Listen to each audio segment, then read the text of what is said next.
Welcome to another episode of DD on the Spot. As always, I'm your host, Ryan Johnson. And before we get into it with our guest here today, I'd like to remind everyone that if you enjoy this content, to please give a like and subscribe down below. I'd greatly appreciate it. We have Paige Wirtz on the podcast. She's coming to us all the way from Wisconsin, another Wisconsinite. I know I'm going to be flooding you guys with them basically because we've had like 3 of my last 4 have been from there. But yeah, she has 2 figure wins and a women's physique division overall win. And she's competed in the Brew City Classic, which I've already mocked her about because it's like Wisconsin people just embrace their stuff. She also competed in a shredded cheddar, which is, Yep. God, they really just said, hey, at least they embrace the stereotypes over there. But yeah, she's on here to share her health and fitness journey and discuss all things health and fitness. And most importantly, she's our current guest. Paige, thank you so much for coming on. Thanks for having me. Well, before we get into your journey, I noticed that you were with Andrea yesterday, and that must have been, absolutely amazing. I had her, so that was the podcast that really took off my channel because I had her on right before she won her first Olympia. So it was just, it was incredible. But what was that like getting to meet her and train with her and all that? It was absolutely wild. I literally just got like chills thinking about it. I like yesterday didn't even feel like real life, and we'll get into this. I've been working with a new coach since the week before Brew City, right after I did NPC Universe, like the national show. I switched coaches, and ever since I switched coaches, I mean, he's got a network and he's a pro himself. He's been at the Olympia himself too. So to have a 3-time Miss Bodybuilding Olympia in Wisconsin, like, come on, that doesn't happen often. And then the fact that, I mean, she's just so nice, so helpful. I mean, I feel like I just got a mentoring session for like a good hour yesterday, posing everything. It was wild. Like, I can't believe it's real life. So is it shocking to see someone that's actually like that big in person? Yes. And we got like, it was workout first, and then we went into like posing and stuff like that. And I mean, so she did back day, and as she was doing like more and more sets and getting more pumped up and stuff, and I was just like, I mean, she was already larger than life, and then with the pump and everything too, I was like, she literally looks like a cartoon character. Like, my brain can't even comprehend it in real life. It's wild. So yeah, super cool. I remember, yeah, she did a thumbnail thing for me, and she almost didn't fit in the camera, so I was like, okay, this is going to be interesting. But before we just get over drooling over Andrea, which, by the way, I mean, you have absolutely right to, because she's absolutely amazing. Why don't you just first off give us your backstory and what inspired and motivated you to get in shape and how that led to you becoming a bodybuilder? Yeah, so for context, I struggled with disordered eating ever since like middle school, pretty much. So the restrictive eating, the binge eating, everything of, I just had a terrible mindset around food. So that carried through into college, and in college it got a little bit better, but still had my spouts of, you gain the freshman 15, and then my response to that was restrictive eating. And throughout the years of college, I started going to the gym. So back in high school, I tried to lose weight by running outside. I told myself I'm going to run at least a mile every day. I hate running. I hate running to this day. It was terrible. So I couldn't stay accountable to that. When I got into college, I started going to the gym, and I was doing pretty much cardio only, because I was like, I need to burn as many calories as possible. I'd be on the elliptical for 45 minutes, and maybe do like 2 sets of bicep curls, and then leave the gym. And along the way, so I'm married now, and I started dating my husband back in high school. So, we've been together throughout high school, college, whatever. And he always was, kind of try to like push me more, like keep me more towards the weights, and, help me learn how to weight lift and stuff like that. But really what kind of like changed my mindset altogether this was back in 2016, on Instagram, when it was all the hype essentially to do like the online challenges, with like the online coaches, and you could sign up. It's a 6-week challenge, and the biggest transformation gets $500 or whatever it was. So I saw those challenges, and I also saw a lot of other girls posting at that time about how they were lifting weights and eating a ton of food. And they're like, okay, I'm losing weight, I'm gaining muscle, I have so much more energy, blah, blah, blah. And I was like, that feels too good to be true, but super cool. I'm like, well, I want to do that. I'm sick of it. Like, I don't think I ate more than probably 1,200 calories, on like, and that was non-restrictive eating habits. When I was restrictive eating, it was even much less than that. So my metabolism was just way slowed down, and I saw all these women eating so much more food, and I was like, I want to do that. So signed up for one of these challenges where, the coach, she essentially, that was kind of her spiel too, of like, you can eat more, lift weights, transform your body, whatever. So I signed up for that challenge. And as part of that challenge too, she suggested actually making a separate like fitness Instagram account. And she suggested it just for accountability and that community and support network and stuff. So at that time as well, I ended up creating my fitness Instagram account. And I was super insecure about it. Like, didn't want anybody to know I had it, but like added the girls and whatever. And it worked. Like, it kept me super accountable, and it was so nice to see other girls doing the same thing that I was doing. And then slowly but surely, I started to actually realize that yes, if you eat more food, if you lift weights, if you don't go to the gym and do primarily cardio, wow, you can actually transform your body, and you don't have to be miserable doing the cardio, eating no food, no carbs, whatever. So I ended up doing like 2 of those challenges, and then honestly, the kind of like spark and interest was lit, where I started listening to a ton of YouTube videos and doing research online of like if it fits your macros, and just kind of understanding how the body works in terms of like fitness and nutrition. So I did that challenge my junior year of college, and then my senior year, and then I had one grad school year as well. Essentially just kept working out, kept getting deeper and deeper into it. And it slowly started to take over my life, and kind of became more of my identity, which I also identify with today. I love fitness, nutrition, health, everything, lifting, and I love supporting other people doing that. So that's kind of what sparked the initial interest in health and fitness. And when you were getting started, everyone always has that one body part that really, really takes off, that they don't have to train as much. And then they have that one body part that just drags behind it. They have to train to oblivion. What was one body part that really took off for you? And what was one body part that you just had to drag behind? I feel like overall, my physique has kind of grown, I would say, evenly throughout the last 4 years now. Since I started bodybuilding, like actually prepping, you're like doing an off season with a coach back in 2018. And if I had to say one body part that maybe just like naturally I'm predispositioned a little bit better to, it's probably my back. Because even at my first show, like the width that I had, looking back now, I am kind of blown away at the width that I had. And I don't exactly know where that came from. I've always been able to connect well with my back. So even like when I was back in college, weight training and just, tracking my macros by myself and everything, I think I probably progressed quicker than maybe other people, just because I could connect better with it. And then lagging body part, my current lagging body part is glutes and hams, essentially just kind of bringing up that density. But I think that comes down to, I wish that my previous coach would have had more of a focus on glutes and hamstrings earlier on, and having more frequency of that, because that is my lagging body part.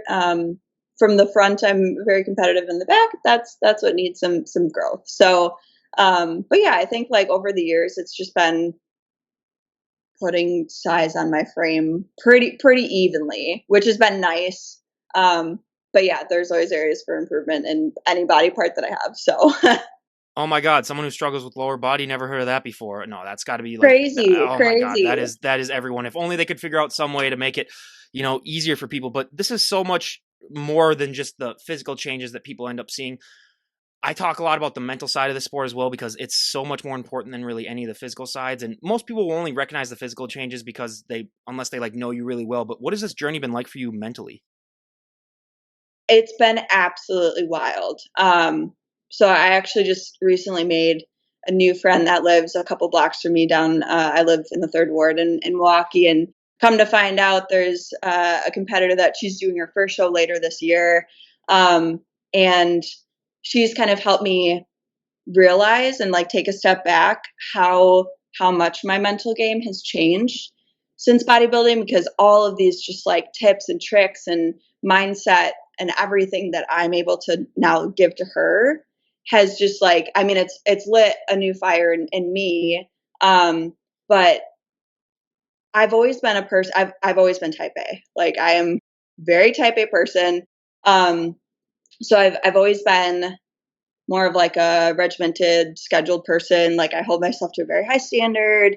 In high school, like I needed to get good grades. College, I needed to get good grades. Whatever. Looking back in hindsight, it's like, okay, it didn't really matter. But still, I like graduated. That's all I'm gonna say is that I graduated. That's about it. Right. Exactly. Yeah.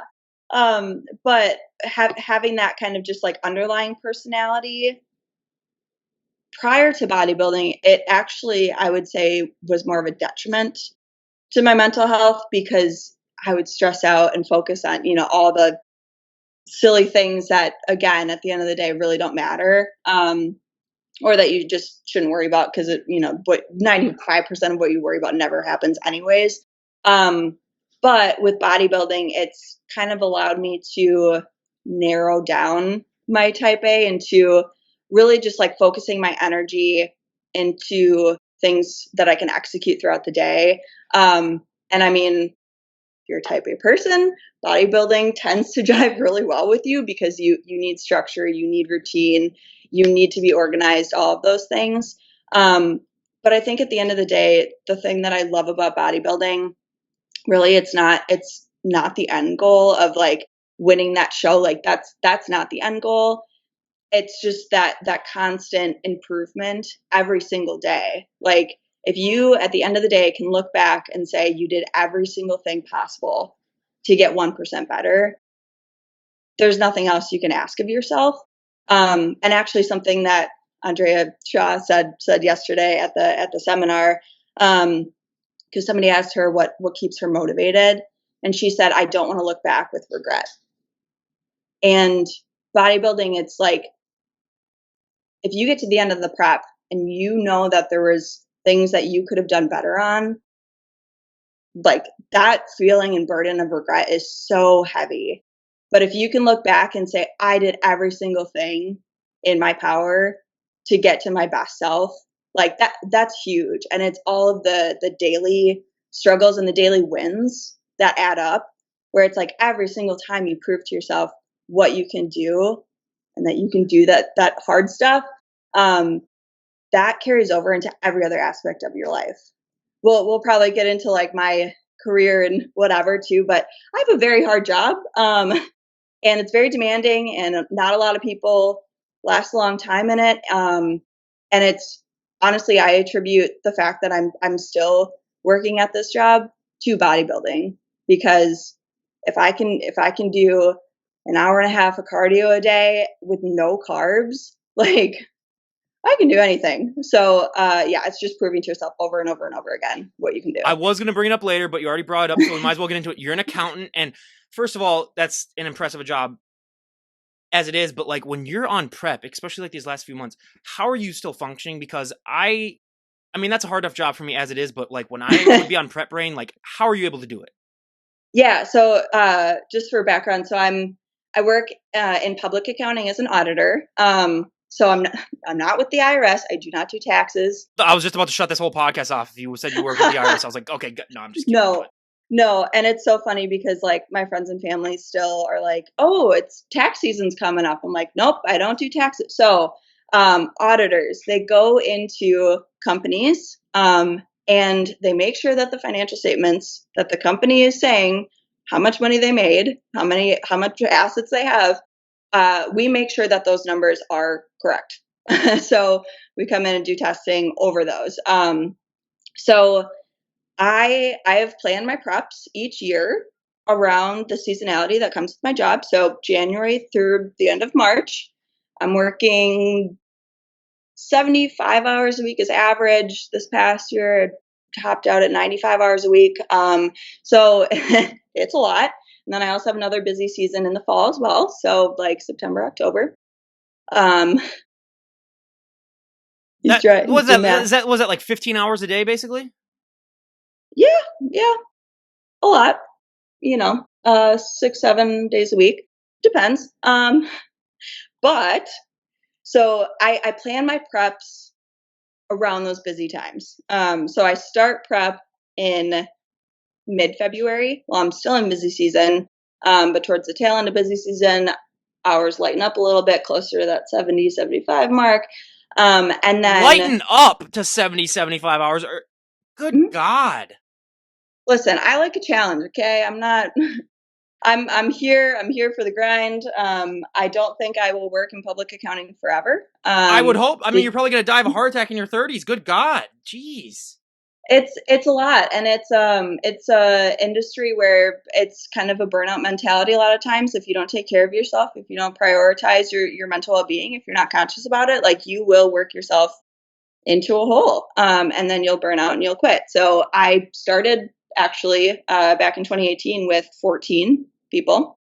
I'm the only one left in my office, in my class. There's two other people. One went to another office and one went to a different service line that's not audit, but I'm the only one left. And that is because when I started, I said, my goal is to stay a minimum of 5 years. That's when you make it to manager. You learn so quick in this job. Like the things that come out of my mouth when I'm talking to C-suite executives, it's wild. But because I set that goal, which I'm actually 4 days away from, I get promoted on Thursday. Absolutely wild. But because I set that goal, that's why I'm still here. And I'll get to the question about the prep brain in a second. But Take your time. Trust me. The other thing I just want to touch on is bodybuilding has also forced me in a good way to set up boundaries around work-life balance. Because during busy season, I work out in the morning. I just get it done. My training, cardio, whatever, I get it done. And then I go to work. And then, when I get home, I eat and then I go to bed. But when I'm out of busy season, there's always work to do. Like my to-do list for work is never done. So having bodybuilding where it's like, I have to go to the gym at a certain time kind of forces me to have to shut it off at a certain time and get my workouts in, get my meals in, get whatever in. So then it creates for that natural like work-life balance where if I didn't have that, knowing me, I'd probably stay online a lot longer when I'm not in busy season, just because it's like, well, I got all this work, might as well just keep working. I'm salaried. That's silly. Why would I do that to myself? But it's easy to just fall into those bad habits. So bodybuilding has been great for that. Now to your question about the prep brain, that is something that gets challenging for sure. Like this past year, I think it was like 14 weeks total between the time I started prep to the first show. And it was an aggressive push. Like I started prep at 155. I was on stage for the first show, I think 131. So came down quite a bit in 14 weeks. And that required us to push hard in terms of, depleting down food, depleting down carbs, increasing cardio.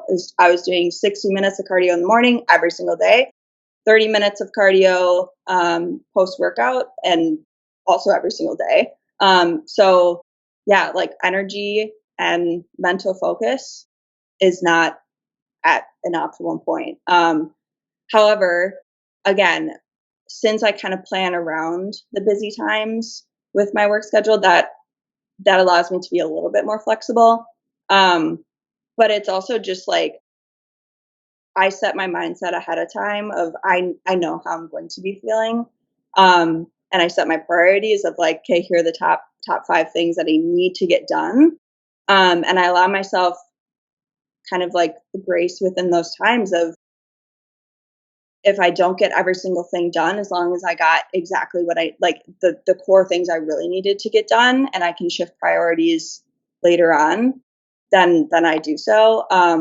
But I like my coworkers, I have to say, are the absolute best. Like they are just amazing. They're so supportive. They don't look at me weird when I bring a gallon of water to work, when I eat mustard salads during prep. Like it's just like they're awesome, and they're also like super understanding too. So having support, like a supportive system around you, is huge, and knowing what has to get done is also huge, and knowing it's going to take a little bit longer. And also caffeine is it's great. I love it. So it goes up a little bit during prep, and that does help me focus a little bit more, I will say. Well, dear God, with how much you work, I mean, I normally save this question towards the end, but like with sleep, how do you even like how much sleep do you get? Are there any ways that you try to get a certain amount of, because like with all of the work that you do plus the working out, I don't really think there's that much time for sleep.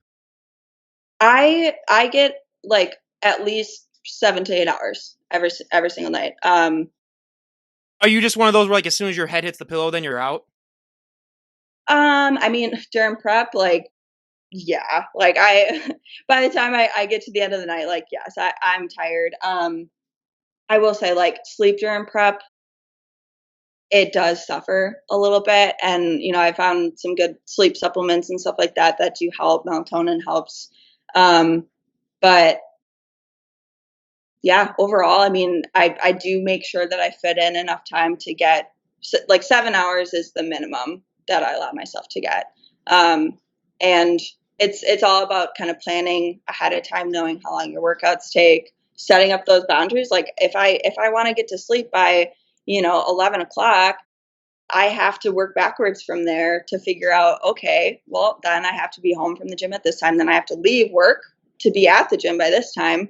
So it's a lot of planning, and that feeds into the type A personality. Well, as always, listeners can always tell how much sleep I got just by looking at the bags under my eyes. I actually did pretty good last night, but there are other times too where it's just so drooping. There's like, oh, he must not have slept that much at all.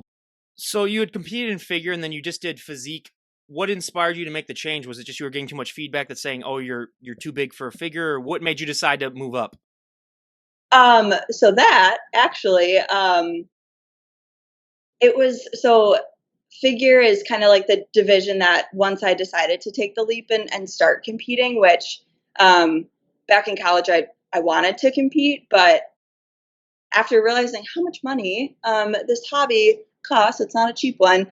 I realized that I wouldn't be able to do it in college, and I had to wait until I started full time. And once I did start full time, that's when I started with a coach and everything like that, and so began my bodybuilding journey. But I always loved figure, and I have like the wider shoulders, whatever. So it just like felt like a good fit. But it was actually last year, and that was my third year prepping. Was last year. I went to a posing seminar in the Milwaukee area, and I was like, you know what? Let's learn some women's physique posing. I just like had this kind of just underlying curiosity and spark of interest with it. So I learned the posing last year, and then I kind of had in the back of my head that, like, what if I were to just cross over and compete in women's physique one day? Like, that'd be cool. So like every once in a while, I'd, hit some women's physique posing if I was doing posing practice and stuff like that. And I don't want to say like not a lot of thought went into jumping into women's physique, but and I'm sure we'll get into like my timeline of the shows I did this year and stuff. But I was sitting backstage at nationals at NPC Universe out in New Jersey, and I said to one of the competitors backstage that she actually also did the Shredded Cheddar Classic show, so that's how I met her, and she was out there, which is great. And I was like, what if I just were to like jump into women's physique? And she was like, oh my God, you totally should. So it was just like this kind of like not random idea, but kind of random. Like I go a lot based on gut feelings. And it was just this gut feeling of like, yeah, that feels right. Like that feels like something that would be really fun to do. So I also ended up switching coaches right after NPC Universe for the peak week going into Brew City, which I'll elaborate more on as well. But I essentially got his thoughts on, I was like, what if I were to do both divisions?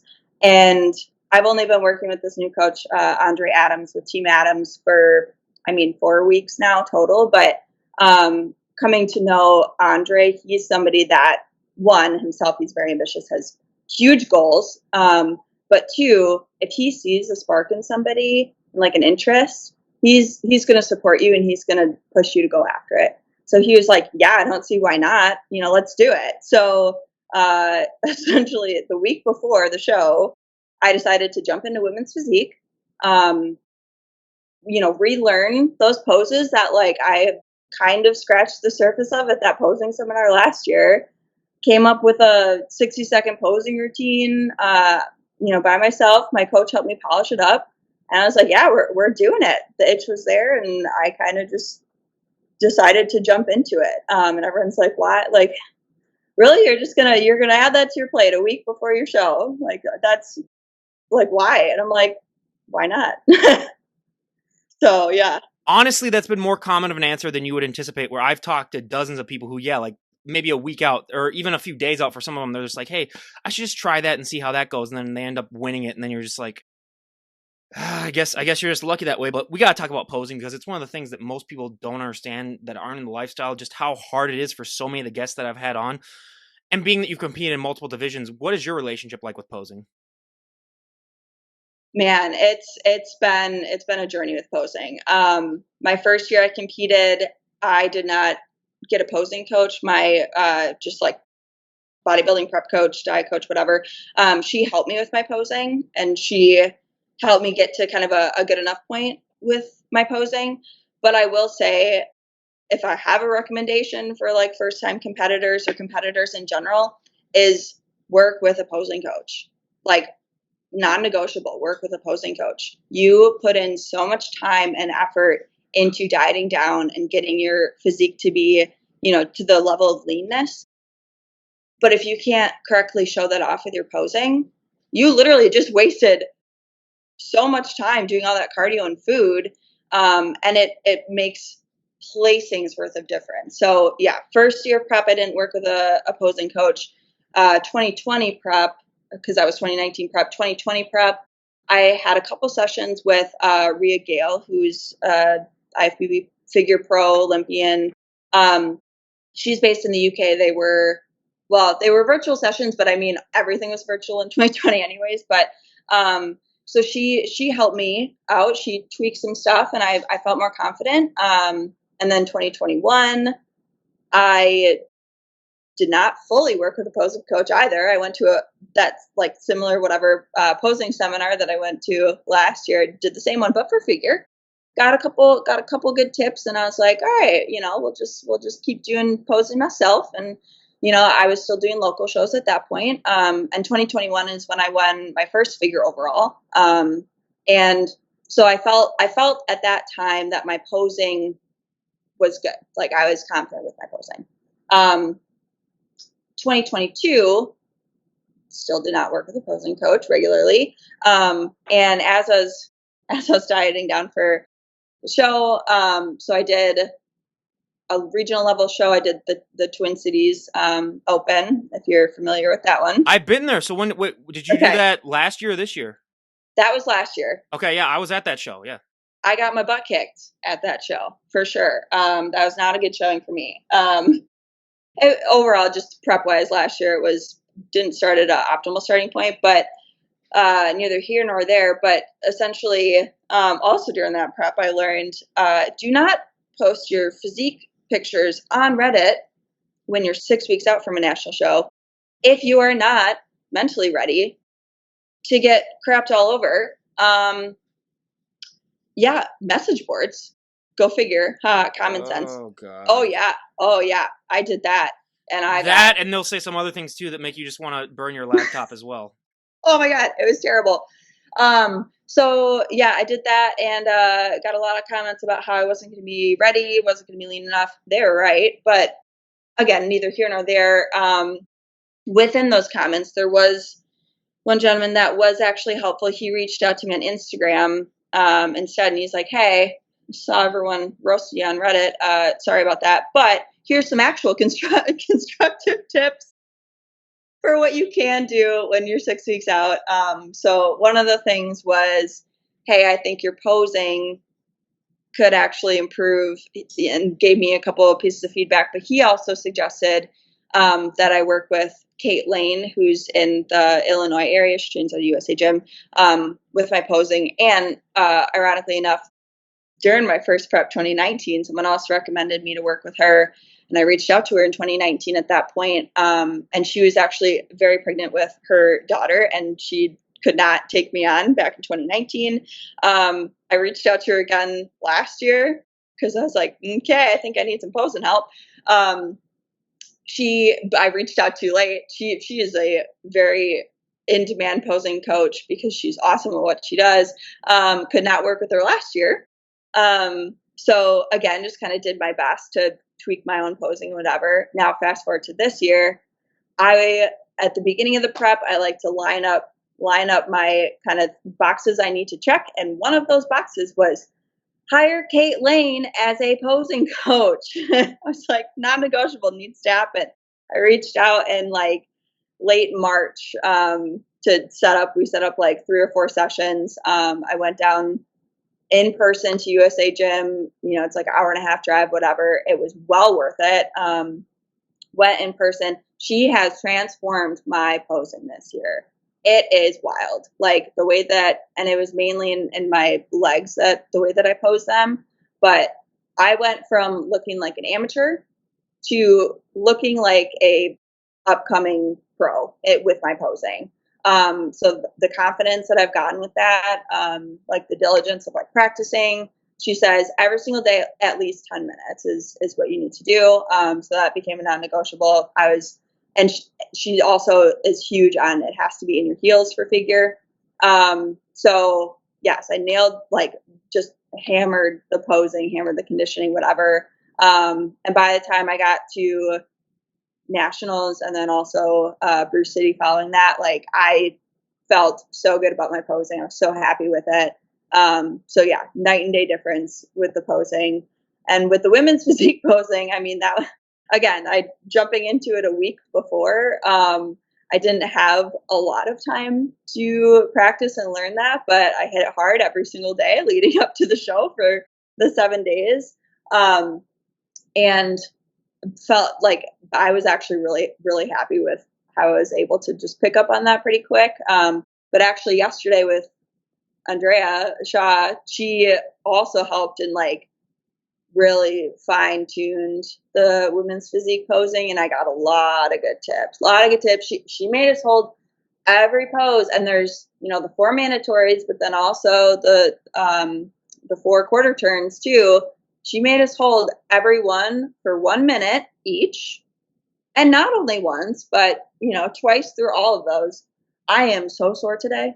Like, posing is so much harder, so much more complicated than you ever realize. But again, it's all those small little tweaks that you can make, that on show day, and actually at the national show, I think my placing was higher than, not what it should have been, but like I placed higher because of my posing and my confidence in my posing, and because I was able to show that. So it's huge.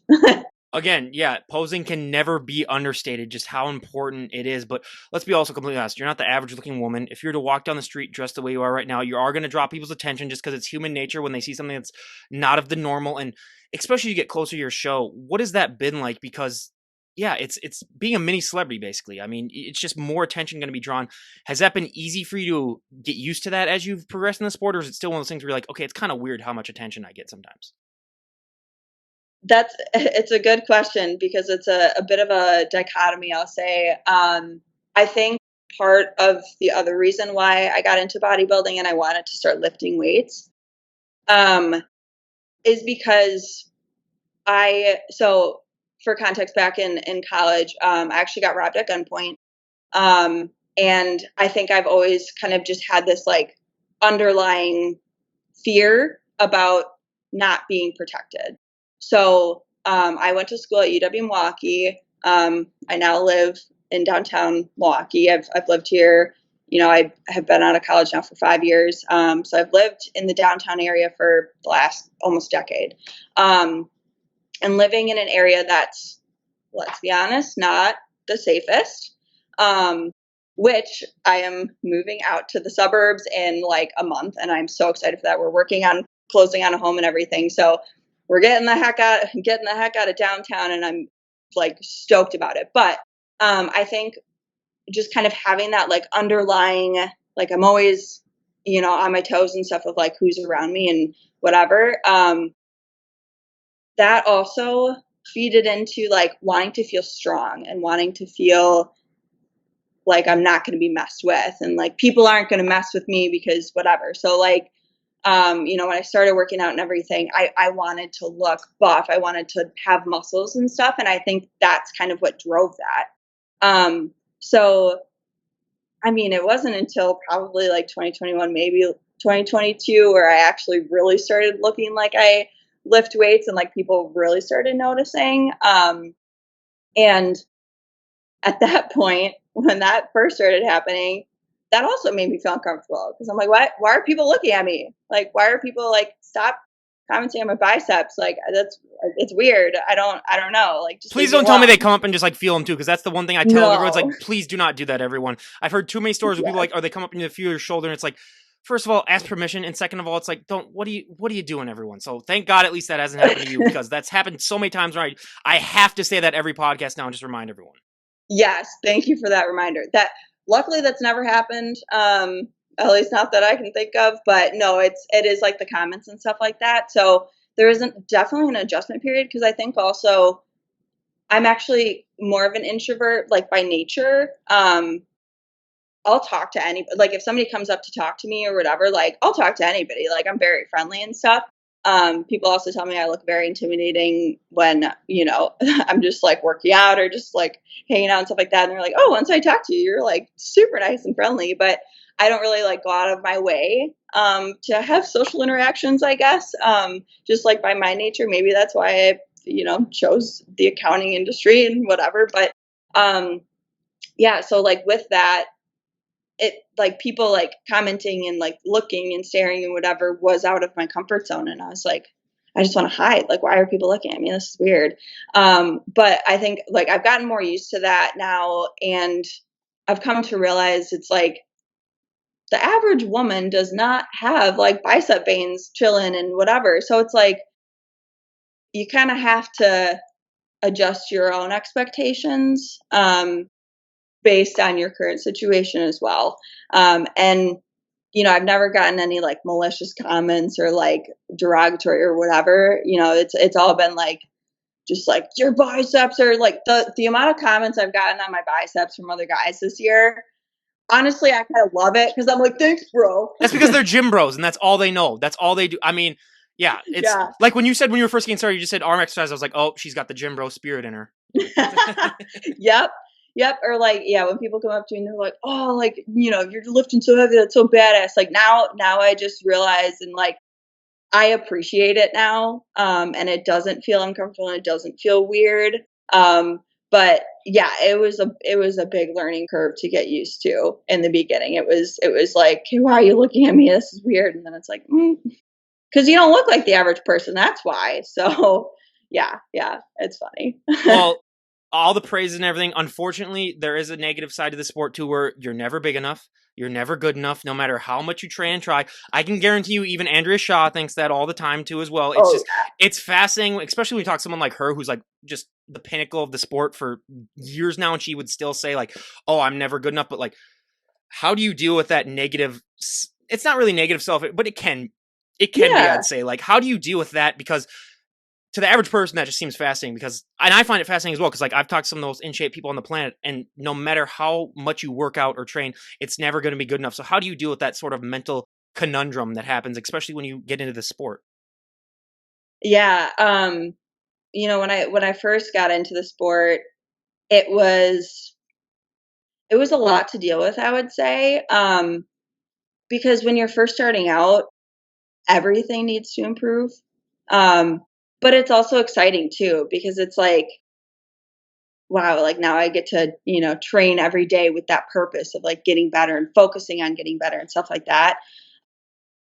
But I have been seeing a therapist since 2021. And it was, so my company actually covers like at least 25 sessions per year.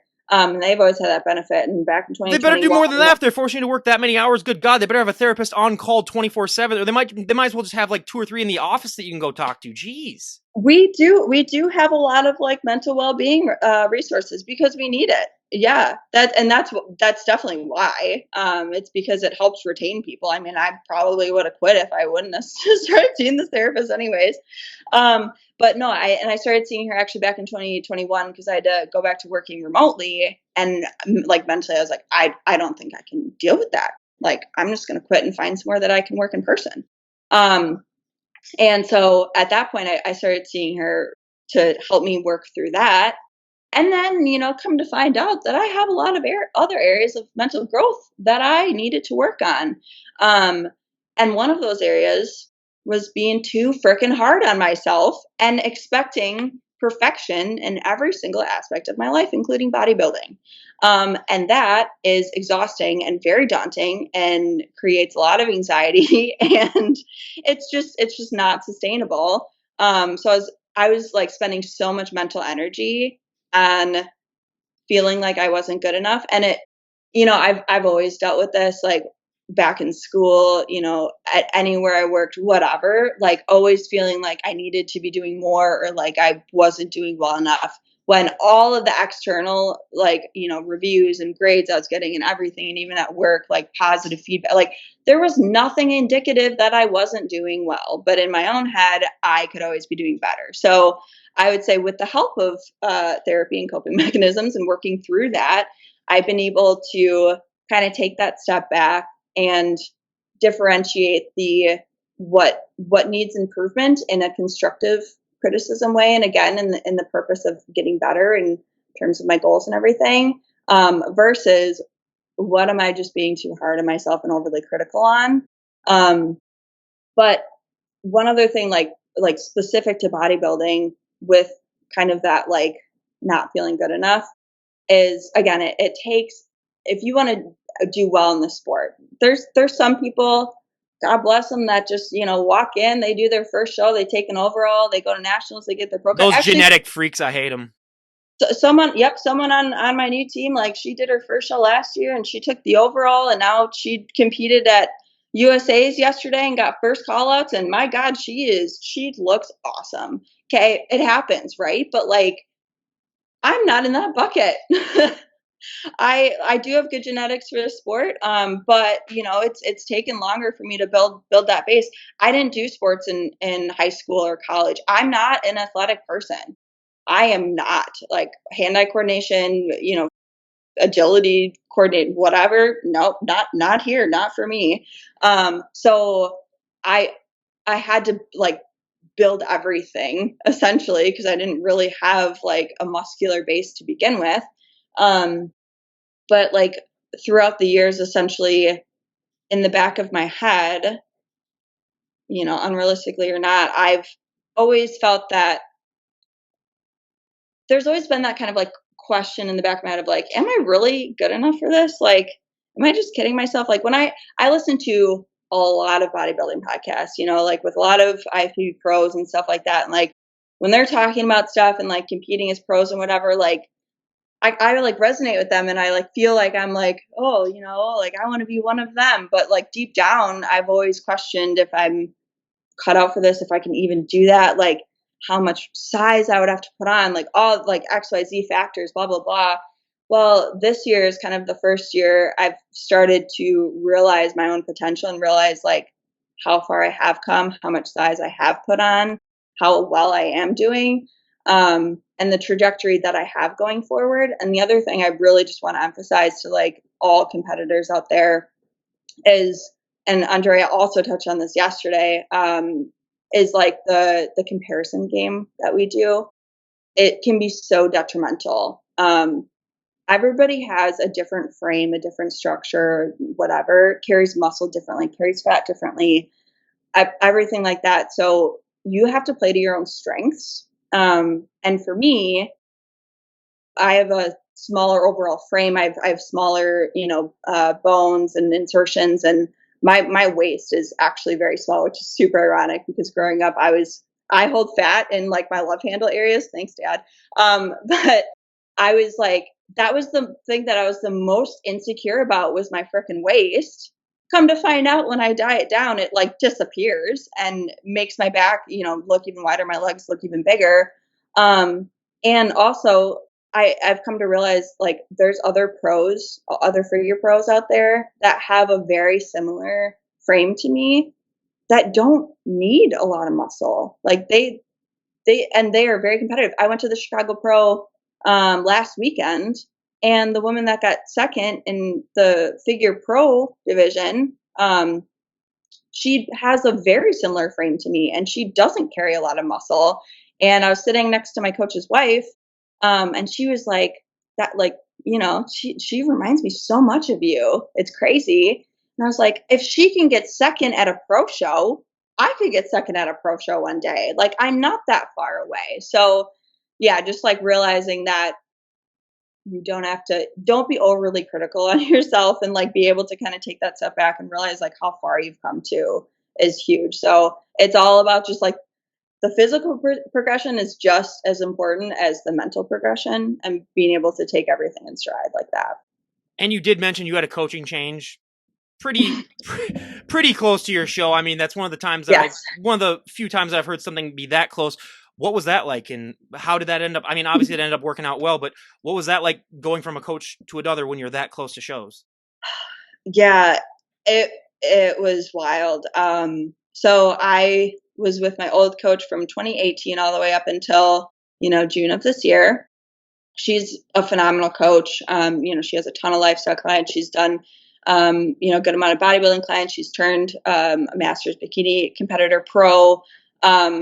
And we actually went to high school together as well. So that's kind of how I got linked up with her in the first place. I'm like, I know this person, I trust this person, whatever. We worked well together. And she helped me progress my physique essentially to what it is today. But in the back of my head, like I've always kind of thought, so like one thing with me is I've never come into a show 100% conditioned or like as conditioned as I've wanted to, which is obviously huge, especially at the national level. So I've always had this thought in the back of my head of should I venture out and work with a different coach? But that was really scary, and it's hard to do scary things and get out of your comfort zone, whatever. So essentially, it was the week before Universe, the national show. She actually reached out and she said, "Hey, I'm having my clients like be under certain length contracts, and then like the prices would go up and down based on the length of those contracts. And the prices overall were going up. And like, again, with that thought in the back of my head of like, what if I want to work with a different coach at some point, blah, blah, blah. I was like, I don't want to get locked into a year contract or like prepay for a year or whatever. So that kind of like made me explore my options. And also a week before Universe, I appreciate that she gave me the heads up because the timing of Universe, that was on June 29th.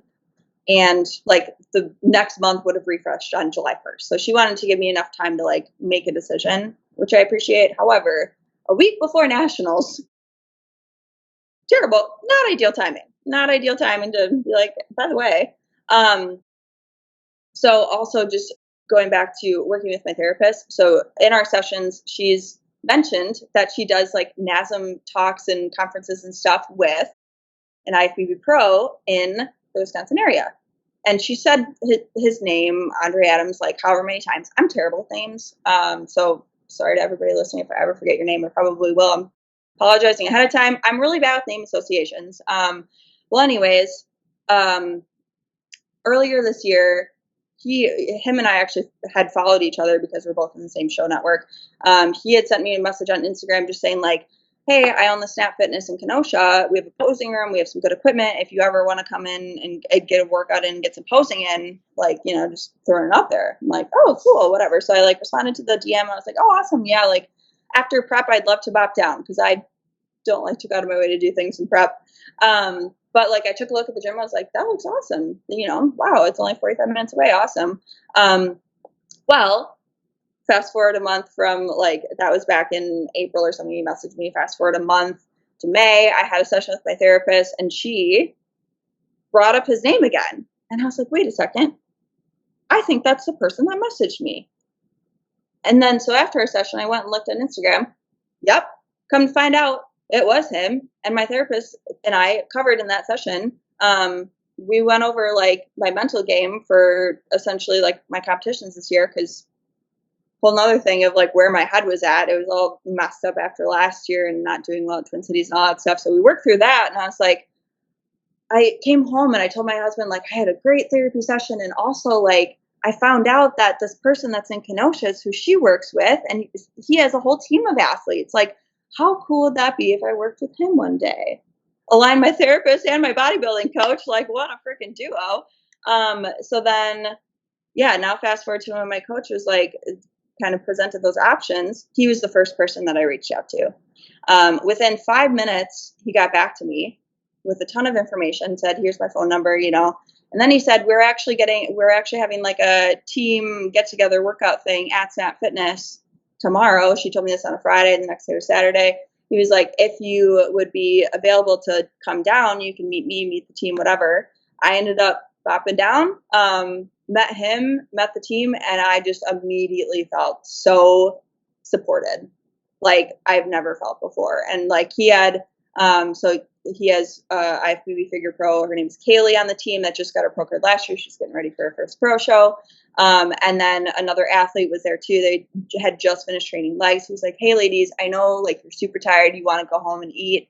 Would you do some posing with Paige, do a lineup, whatever? They jumped right in. Like they went through like mandatories, individuals with me, like did a little practice, like lineup, all this stuff of just like, I was like, wow, I was just blown away. So I reached out to him and one other coach, and ended up, I was like, it's a no brainer. I'm going to go ahead and work with Andrea. And the day after Universe, I was on the plane coming home from New Jersey, and I sent him the message, and I said, all right, let's do this. Let's work together. We got on a call the next day, went over, protocols, and I wanted to do that switch. I didn't want to do the switch before Universe, because I was like, we can't change it that much the week before nationals. So I stayed with my old coach, but then for like Brew City, I was like, well, I might as well, because getting in a test peak week and everything with a new coach, like that's super beneficial. And it was also really good for me from the mental side, because I have a hard time like reaching out and like building relationships, asking for help, whatever. Because I started working with him for a peak week, I had a lot of questions that I had to ask, and it forced me to have that better communication, whatever. And I went down to Snap Fitness again, like during peak week, we got a workout in, we got posing in, just like building that relationship. So now I feel really close to him. Like, I feel like I can ask him anything I need to. I could call him, I could, whatever I need to do kind of thing. And it just built that like support and rapport that I really needed. And now like even, 3 weeks into an off season, and it's just like, the way that like he's so responsive, the level of detail he provides, I let him know what my needs were in terms of communication, and where I felt like I fell short as a client with my old coach of like, I could have communicated more with her, and probably vice versa. So yeah, everything is just working really well. And he dialed me in, I came in 3 pounds leaner for Brew City in a week, which is wild. And it has been my best showing to date, mentally and physically. So what is that moment like for you when you get to step on that stage and show off all that hard work that you've worked months upon months on? It's so much fun. And it's funny because I don't even like on show day, I don't even like think of it in that perspective. I love being on stage. I love the whole show day and everything, and just being able to perform, which is something like I kind of forgot about a little bit, for the first show I did this year. It was a warm-up show. I was already qualified for nationals from my placing last year at NPC USA's. So in the back of my mind, it was like, the show doesn't really matter. Like, I don't need to do it. And like my mental game backstage before the first show, it wasn't on point. I wasn't focused. I wasn't visualizing what I needed to. So when I stepped on stage, like I just felt kind of like lost overall. So again, working through with my therapist, like those emotions, heading into Universe, being focused, having the goal going into every show is to win. Like it should be like, that should be the goal. And it wasn't for Show to Cheddar. It was for nationals. It was for Brew City. It is going to be for every other show going forward. But then those micro goals of like my posing, I really wanted to I told myself, I'm like, I am here to perform. Like I'm putting on a show. I love being on stage. I want to that's what I want to just like radiate and show everybody how much I love being on stage. And I definitely was able to do that. And it's just like, that's the feeling and the rush that I love of just like yeah, just being able to show off like the posing and my passion for the stage and stuff like that. And I'm very aware on stage. Like some people black out on stage and they don't remember anything. I am very aware of everything. Like I can remember every single detail while I'm on stage, blessing or curse. But yeah, being able to just like live in that moment and just like internalize that, it's so rewarding. I love it. Absolutely. And last batch of questions here before we wrap things up. So if someone were to walk up to you and say, Paige, we made the decision, you can change one thing about the sport of bodybuilding and everyone would go along with it, what would be one thing that you'd like to see changed? You can do more than one too, honestly. Honestly, there's not there's nothing that stands out in my mind that's like I would for sure change it. Prize money. Oh, sure. Yeah, that's a good one. Yeah. Maybe because I'm not yet at that level of competing yet. Where at amateur level I don't expect prize money, but 110% at the pro level more prize money, especially for the women's divisions. I get it, you know, the big boys they draw the eyes and everything, but like what about fitness? Like fitness draws eyes, women's physique draws, you know, like and I feel like there's such a strong female presence in bodybuilding right now too. Where yeah, that's prize money would be, you know, like actually being able to sustain not just the cost of competing. Like I feel like the pros just get reimbursed for the freaking costs that they pay. So yeah, actually like not just funding the hobby, but having like actual income from that would be huge. And I mean, you sacrifice so much for this sport, including a lot of personal time. You aren't allowed to go out as much, especially being in Wisconsin where everyone's drunk, you know, half the time, if I'm being completely honest. But how hard was that for you to adjust to that socially, that the fact that you were just going to be sacrificing so much of your personal time?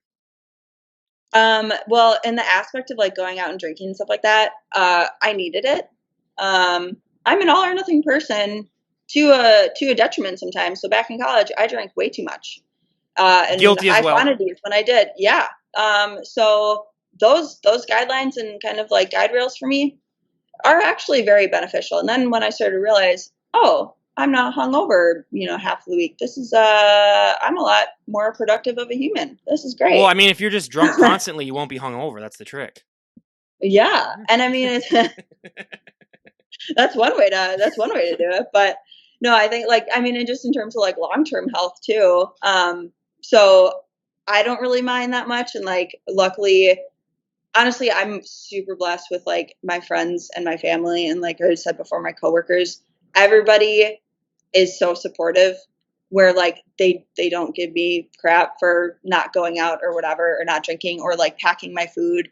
So and I know a lot of other people have a lot more barriers with that. But no, it hasn't been I think the biggest obstacle for me is just when to know prep is like making me tired enough that I actually need time to myself or need extra rest versus using it as an excuse, which I've gotten a lot better about along the way of like pushing myself to still go out and do the social things. Cause I really don't mind like eating my own food or not drinking or whatever. But yeah, just like figuring out kind of what I actually need versus, you know, still like pushing myself and doing the things even if I'm a little tired. What are some things you wish the general public understood or just realize more about the sport of bodybuilding? Because there are so many myths and stereotypes out there. If I were to walk up to someone and say, hey, what's your opinion on bodybuilding? Um, I feel like bodybuilding kind of creates unrealistic expectations. You know, like people see me when I'm super lean and they're like, oh, your goals, like, oh, I wish I could look like that, blah, blah, blah.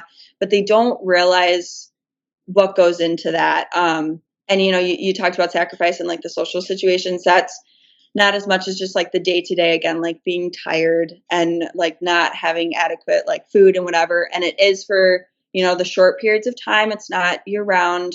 We prioritize health, you know, where we can and everything. But I think it just creates like unrealistic expectations where like other people, if they're just like, well, I want to do a bodybuilding show. It's like, are you sure? Are you sure what you like are signing up for and you fully are aware of everything that entails? Because they're probably not. And they're probably going to be disappointed at the end of it because again, unrealistic expectations. It's taken me however many years to get to this point. I'm still not good enough. So yeah, I would say that's probably the one thing. And when we do have you on a year, because I'd love to have you on a year to talk about what you've been up to, where would you like to be at? What are some goals that you'd like to have achieved when we talk to you a year from today? Pro card, pro card, pro card, pro card next year. It's going to happen. Again, that gut feeling, I don't get gut feelings about a lot of things, but when they come, they're here. And working with my new coach and everything, and I've a lot of outside perspective too, is kind of brought up my confidence in terms of my own capabilities and what I can do. Pro card next year is in the cards. And then honestly, I want to compete as a pro. And before I started working with my coach Andrea, I didn't think that was going to happen, like it even be a possibility. I thought I was just going to, my goal is to get a pro card. And then I'm like, yeah, no, I'd probably just be a really crappy pro if I ever tried to compete. So like, what's the point? But now I have that fire lit where it's like, nope, we're going to compete as a pro, and I'm going to win a pro show, and I'm going to go to the Olympia one day. So that's the first time I ever said that out loud. And we got it on your podcast. So pretty wild. And I almost just threw up when I said that. But hey, if your goals don't scare you, they're not big enough. So Exactly. You always got to aim for the sky, because, or aim for the stars, because then if you miss, you hit. I forgot what the saying was, everyone. I'm just spitballing here. But again, Paige, I cannot thank you enough for coming on and sharing your journey with us. It was an absolute delight to talk to you. I can't wait to see what you come up with in this next year. And again, yeah, thank you so much. I really appreciate it. I enjoyed it. This was great. I'm excited to come back next year. Absolutely. Well, everyone, go and check out her Instagram page. I'll leave a link down below. Buyer beware. You will get inspired to get off that treadmill or to get off that couch and stop eating all those Twinkies. Obviously, if you're on a treadmill all the time, you got to get off of it eventually. But, I slipped up there again. That's my, tongue-tied and twisted moment of the podcast. But again, everyone, go and check her out. And this is Ryan Johnson, DD on the spot, signing off. Have a great day, everyone.